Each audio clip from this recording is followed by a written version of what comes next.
Part 1 में हम देख चुके हैं मिस्टर फू जिंगसिया को किस करने वाला था। आगे हम देखेंगे। आई सजेस्ट आप पार्ट 2 से पहले पार्ट 1 भी देख लीजिए, जिसका लिंक आपको ऊपर आई बटन पर मिल जाएगा। अगर आपको मेरी वीडियोस अच्छी लगती है तो लाइक और शेयर करना, और हाँ, कमेंट कर जरूर बताना। और ऐसी ही नई नई लेटेस्ट वीडियोस देखने के लिए हमारे चैनल को सब्सक्राइब भी कर देना। पार्ट 2 में हम देखते हैं मिस्टर फू से किस करने से पहले ही बेहोश होकर गिर जाता है। जिंगसिया चैन की सांस लेती है और फिर उसका मुंह सूंघ के कहती है, कुछ तो गड़बड़ है, ये इतना टल्ली कैसे हो गया, जबकि इसमें से तो बिल्कुल भी अल्कोहल की स्मेल नहीं आ रही। तभी उसे याद आता है कि उन आदमियों ने जो ड्रिंक उसे पीने को दी थी वो मिस्टर फू ने पी ली थी, तो जरूर उस ड्रिंक में ही कुछ मिलाया गया होगा। और कहती है, तुमने मुझे बचाया था, इसलिए इस बार मैंने तुम्हें मारा नहीं है। मैं 3 तक काउंट कर रही हूँ, जल्दी उठ जाओ। वो नहीं उठता तो उसके सिर से अपने हाथ निकालने की कोशिश करती है, बट नहीं निकाल पाती। तो वो ब्लैंकेट ओढ़ के कहती है, मिस्टर फू, तुम मेरे हाथ के ऊपर सो रहे हो तो कुछ भी उल्टा सीधा काम मत करना, वरना मैं इस बार तुम पे दया नहीं दिखाने वाली। मिस्टर फू की आइज खुलती हैं तो देखता है जिंगसिया उसके साथ ही सो रही है, वो भी अपने हाथ पैर उसके ऊपर रख के। वो तो डर ही गया था और फिर ब्लैंकेट के अंदर झांक के चेक करता है, तब जाके उसे सांस में सांस आता है। फिर वो देखता है उसके हाथ पे पट्टी बंधी है, तो धीरे धीरे जिंगसिया का हाथ अपने ऊपर से हटाने लगा था, बट वो तो उसे अच्छे से हक कर लेती है, बेचारा मिस्टर फू। फिर वो छुपके ब्लैंकेट से अपने एक पैर बाहर निकालता है, खुद भी धीरे धीरे सरक रहा था, और फिर एकदम से उससे दूर होके बेड से उतर जाता है। हर जगह उनके कपड़े बिखरे हुए थे, तो वो बेड पे बैठ के चैन की सांस लेता है और जिंगसिया को देखने लगा था। पास्ट में हम देखते हैं नाइट स्पेंड करने के बाद वो उसे देख रहा था, तो वो पूछती है, लिन तुम उठ गए, बट उसने उससे मुंह फेर लिया था। मिस्टर फू जल्दी जल्दी अपनी शर्ट के बटन लगा के अपनी कंपनी में चला जाता है और सोचता है, मैं फिर से उसी लड़की के चक्कर में क्यों फंस गया था। पर देखता है स्टाफ मेंबर एक दूसरे से बोल रहे हैं कि मिस्टर फू कभी कंपनी के लिए लेट नहीं हुए, वो रात से गायब है, जरूर उनका किडनैप हो गया होगा। मिस्टर फू पूछता है, तुम ये क्या कर रहे हो। एक स्टाफ मेंबर कहता है, चुप कर, जरूर पैसों के लिए किडनैपर का फोन आने वाला होगा। तभी फोन बज पड़ता है, तो सब एक दूसरे को उठाने को कहने लगे थे। मिस्टर फू फोन उठाकर कहता है, हेलो, रॉन्ग नंबर। सब मिस्टर फू को देखकर डर के मारे अपनी अपनी जगह पे भाग जाते हैं। एक जूनियर फाइल लेके सीईओ के ऑफिस में जाने वाला था, तो सीनियर जूनियर को कहता है कि तू अभी यहाँ नया नया आया है, मिस्टर फू आज तक कभी लेट नहीं हुए, तो जरूर कुछ गड़बड़ है, तो तू उससे बच के रहना। मिस्टर फू ऑफिस में बैठा अपने हाथ की चोट देख रहा था, तभी वही जूनियर उसे साइन लेने आता है, बट मिस्टर फू जिंगसिया के बारे में सोच रहा था, क्योंकि उसे शक था कि कहीं कल रात उसके और जिंगसिया के बीच में कुछ हुआ तो नहीं, इसलिए वो गुस्से से साइन करके उसे दे देता है। देन जूनियर वाज लाइक, ये कितना डरावना है, इससे जरूर कुछ हुआ है। बट मिस्टर फू तो टेंशन में था, क्योंकि उसे कल रात का कुछ भी सही से याद नहीं आ रहा था। इधर जिंगसिया उठती है तो देखती है मिस्टर फू बेड पे नहीं है, तो वो मिस्टर फू को आवाज लगाने लगती है, बट वो तो वहां से चला गया था और उसे टेबल पे कार्ड रखा मिलता है, बिल्कुल वैसे ही जैसे पहले वन नाइट स्टैंड पे वो उसके लिए पैसे रख के चला गया था। तो जिंगसिया को गुस्सा आ जाता है और मिस्टर फू को कॉल करती है और कहती है, तुम्हारा यहाँ पे कार्ड रखने का क्या मतलब था। वो कहता है, मेरा तो कोई मतलब नहीं था, तुम इसे कंपनसेशन समझ के रख लो। वो कहती है, कंपनसेशन, पर तुम मुझे कंपनसेट क्यों करोगे, हमारे बीच में कुछ भी नहीं हुआ, समझे। तो मिस्टर फू चैन की सांस लेता है और कहता है, हाँ सही कहा, हमारे बीच में कुछ भी नहीं हुआ। वो कहती है, तो तुम जानबूझकर फिर से ये सब करके मेरी इंसल्ट कर रहे हो। वो कहता है, तुम्हें जो समझना है समझ लो, मैं अजनबियों के साथ ऐसे ही करता हूँ।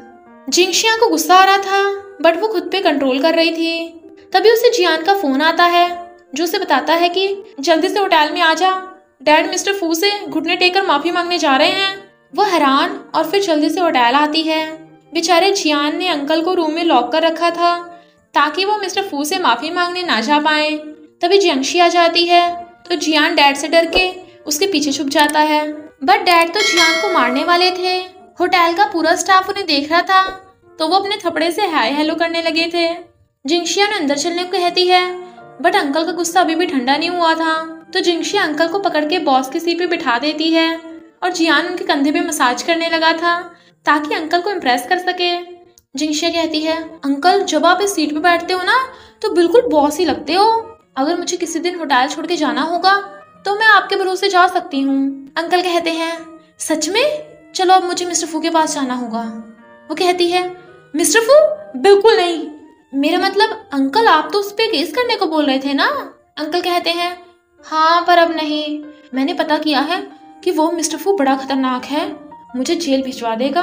पर मुझे भी उसका एक सीक्रेट पता चला, वो 3 महीनों के लिए गायब था, तो मैं बस उसी सीक्रेट से उसे ब्लैकमेल करने की सोच रहा हूँ। वो पूछती है, पर मिस्टर फू ने 3 महीने किया क्या? कुछ पता चला? अंकल क्लोज हो रहे थे तो वो दोनों अपने कान खड़े कर लेते हैं, बट अंकल कहते हैं कुछ पता नहीं चला। जियान वाज लाइक, जब कुछ पता ही नहीं चला तो आप उसे ब्लैकमेल कैसे करोगे? अंकल कहते हैं, वही तो, इन 3 महीनों में गायब होने की वजह से मुझे लगता है कि मिस्टर फू कुछ तो छुपा रहा है। सोचो जरा, वो ये 3 महीने था कहाँ और किसके साथ? जिंगशिया सोचती है, मिस्टर फू जब 3 महीनों के लिए गायब था उसी दौरान वो मुझे मिला था। उसके हाथ में पकड़ा कार्ड जियान भी देख लेता है तो कहता है, तुमने कल रात से कपड़े क्यों नहीं बदले? यानी तुम कल रात घर नहीं गई और ये कार्ड तुम्हें मिस्टर फू ने दिया है? तो तुम दोनों ने कल रात ऐसा क्या किया? वो कहती है, पहले ये बता, कोई इंसान 1 साल के अंदर अंदर इतना बदल कैसे सकता है? वो कहता है, हो सकता है उस पे किसी का साया हो। वो कहती है, अरे मैं सीरियस हूँ। वो कहता है, अच्छा, हो सकता है उसकी याददाश्त चली गई हो। वो कहती है, हाँ यही मैं सोच रही थी, मुझे सब पता लगाना ही पड़ेगा। जियान कहता है, ये काम तो मुझ पे छोड़ दो, फिर देखना मैं उस मिस्टर फू का क्या करता हूँ। वो कहती है, नहीं तुम उसे मारोगे नहीं, मेरा मतलब फाइट करना गलत बात है। वो कहता है, चिंता मत करो मैं अभी आया, और मिस्टर फू को गेट खोलने को बोल रहा था। मिस्टर फू जैसे गेट खोलता है वो उसे मारने वाला था, तभी एंगशिन उसे रोकने को कहती है। जब वो एंगशिन को देखता है तो देखता ही रह जाता है। इनफैक्ट जियान कॉलेज टाइम से ही एंगशिन जो उसकी सीनियर थी उसे लाइक करता था, बट एंगशिन कहती है, सॉरी पर मैं छोटी हाइट के बच्चों को डेट नहीं करती। वो कहता है, मैं बास्केटबॉल खेलता हूँ तो मेरी हाइट एकदम बढ़ जाएगी, तब क्या तुम मुझे डेट करोगी? तो वो उसे वेट करने को बोलकर चली गई थी। जियान कहता है, मैं अब बड़ा हो गया और मेरी हाइट भी बढ़ गई। बट एंगशिन वाज लाइक, कौन हो तुम? बेचारे जियान का तो दिल ही टूट जाता है क्योंकि उसकी क्रश उसे भूल गई थी और सॉरी बोलकर चला जाता है। जियान उसे ड्रिंक करने को देता है, बट एंगशिन कहती है, नहीं मैं आज के बाद कभी ड्रिंक नहीं करूंगी। वो कहता है, पिछली बार तुम्हारे ड्रिंक करने की वजह से ही तुम दोनों में कुछ हुआ था क्या? वो कहती है, क्या हुआ मम्मी? उसने तो कहा कि वो मुझे जानता भी नहीं। जियान वाज लाइक, सच कहा, जब वो तुम्हें जानता भी नहीं हो तो कैसे कुछ होगा? ये तो बहुत एम्बैरेसिंग था। तो वो रोने लगती है और फिर ये दोनों मजनू ड्रिंक करते हैं। वो कहती है, बट वो मेरे बारे में भूल कैसे गया? वो कहता है, हो सकता है एक्सीडेंट की वजह से उसका दिमाग खराब हो गया हो। कोई मिस्टर फू का गेट बचा रहा था तो मिस्टर फू गेट खोलता है और वो थी जियांगशी जो सीधा अंदर घुस आती है। वो पूछता है, लगता है तुम फिर से गलत रूम में आ गई। वो कहती है, नहीं मुझे इसी रूम में आना था। तुम्हें लगता है सिर्फ तुम्हारे पास ही पैसे हैं? मेरे पास भी हैं, लो उठा लो। वो कहता है, तुम टल्ली होकर यहाँ क्यों आई हो? वो कहती है, ये कार्ड तेरा ही है ना? और उस कार्ड को तोड़ मोड़ के उसकी पॉकेट में रख के कहती है, कहानी खत्म। फिर वो उसे धक्का मार के कहती है, तुम मुझसे अनजान बनने का नाटक क्यों कर रहे हो? मिस्टर फू अपने फोन का कैमरा ऑन कर देता है। वो कहती है, यहाँ पे कोई भी नहीं है, तो बताओ मैं तुम्हें याद हूँ ना? उसे हिचकी लेते देख वो कहता है, मेरे ऊपर उल्टी मत कर देना। वो कहती है, तुम्हें अमनेशिया हुआ है क्या? बाकी ड्रामास में तो ऐसा ही होता है, तभी तो तुम मुझे भूल गए। बट कोई नहीं, मेरे पास एक रास्ता है तुम्हारी याददाश्त वापस लाने का। और उसके करीब होने लगती है। मिस्टर फू नर्वस हो रहा था क्योंकि उसे लगा था कि वो उसे किस करेगी, बट वो तो उसे थपड़े लगा के पूछती है, अभी याद आ गया? ड्रामास में तो ऐसे ही होता है। वो मना कर रहा था तो वो उसे बहुत मारती है। मिस्टर फू उसे मारने को मना कर रहा था बट वो तो रुक ही नहीं रही थी। नेक्स्ट सीन में कोई चिंगशियांग को उठा रहा था तो वो कहती है, कौन है वो बदतमीज जो स्लीपिंग ब्यूटी को उठा रहा है? पुलिस वाला कहता है, पुलिस ऑफिसर। वो एकदम से खड़ी होकर कहती है, मैं यहाँ क्या कर रही हूँ? पुलिस ऑफिसर कहता है, इस लड़के ने तुम्हारे खिलाफ रिपोर्ट की है कि तुमने इस पे अत्याचार किए हैं, क्या तुम्हें अपना गुनाह कबूल है? वो कहती है, मैं निर्दोष हूँ, देखो तो सही मैं इतनी मासूम सी इस लंबे चौड़े को कैसे मार सकती हूँ, इसने मुझे फंसाया है। पुलिस ऑफिसर कहता है, ये बोल रहा है कि तुमने इसके सिर पे मारा है। वो कहती है, मैंने इसे टच भी नहीं किया।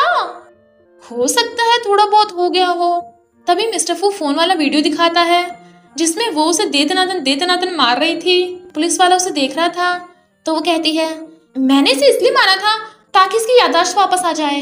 मिस्टर फू कहता है, देखा ऑफिसर, इसने मान लिया ना कि इसने मुझ पर अत्याचार किए, अब तो मैं इसे जेल पहुंचा के छोड़ूंगा। फिर क्या उन दोनों में फाइट होने लगी थी। पुलिस ऑफिसर वाज लाइक, बस करो तुम दोनों, ये लवर्स के लड़ने की जगह नहीं है, ये पुलिस स्टेशन है। वो दोनों वाज लाइक, हम दोनों में कुछ भी नहीं है। पर पुलिस ऑफिसर उन दोनों को कपल समझ लेता है तो मिस्टर फू को लेक्चर देने लगा था कि तुम्हें अपनी वाइफ को माफ कर देना चाहिए। वो कहता है, ओके मैं इसे जेल नहीं भेजूंगा, पर मैं चाहता हूँ ये एक वीडियो बनाकर प्रॉमिस करे कि ये फिर ऐसा कभी नहीं करेगी। वो मना कर रही थी तो पुलिस ऑफिसर जिंगशिया को लेक्चर देने लगा था कि तुम्हें अपने हस्बैंड पे अत्याचार नहीं करना चाहिए। डोमेस्टिक वायलेंस गलत बात है, चाहे वो लड़की लड़के के ऊपर क्यों ना करे, तब भी वो गलत है। इसलिए वो मान जाती है। मिस्टर फू बार बार जिंगशिया की प्रॉमिस वाला वीडियो चला रहा था, इसलिए उसे गुस्सा आ जाता है और कहती है, इसका मतलब ये नहीं कि मैंने तुम्हें जाने दिया। वो कहता है, अच्छा, अगर मैंने ये वीडियो पब्लिश कर दिया तो सबको 5 स्टार होटल की बॉस की सच्चाई पता चल जाएगी। और फिर अपनी सिर की पट्टी हटा देता है। इनफैक्ट उसके तो कोई भी चोट नहीं लगी थी। और फिर अपनी पट्टी उसके सिर पे रख के कहता है, मैं तुम्हें वार्न करना हूँ, मुझसे पंगा मत लेना। और जाने लगता है। बट जिंगशिया को बहुत गुस्सा आ रहा था। रात में सोते हुए उसे जिंगशिया के साथ बिताए हुए मोमेंट्स याद आते हैं तो वो उठ जाता है। तभी सीन कट हो जाता है। कंपनी में आते टाइम उसका सिर थोड़ा चकरा रहा था। तभी जिंगशिया उसके ऑफिस में आती है। वो पूछता है, क्या करने आई हो? वो कहती है, मैं तुम्हारा थैंक यू करने आई हूँ, तुमने होटल के मामले को जाने दिया, इसलिए अब मैं तुम पे बिल्कुल भी गुस्सा नहीं हूँ, चाहे आज तुम मुझे कुछ भी कह लो। वो कहता है, क्या मतलब तुम्हारा? तभी उसे एक्शन का फोन आता है जो कहती है, मिस्टर फू, मैं आपके मैसेज के कहने पे होटल का कंपनसेशन कैंसिल कर रही हूँ। वो पूछता है, क्या मैंने तुम्हें ऐसा करने के लिए कहा? वो हाँ करती है। तभी मिस्टर फू फोन के मैसेज चेक करता है। इनफैक्ट जब वो सो के उठा था तब उसकी लीन वाली पर्सनैलिटी जाग गई थी तो वो उठ के भाग जाता है। जिंगशी सोचती है, इसे क्या हुआ? अच्छा, गिफ्ट, मुझे उसे मनाने के लिए गिफ्ट लेके आना चाहिए था। और इसी के साथ पार्ट 2 का एंड हो जाता है। बस थोड़ा सा इंतजार करना, फिर मिलेंगे नेक्स्ट पार्ट में।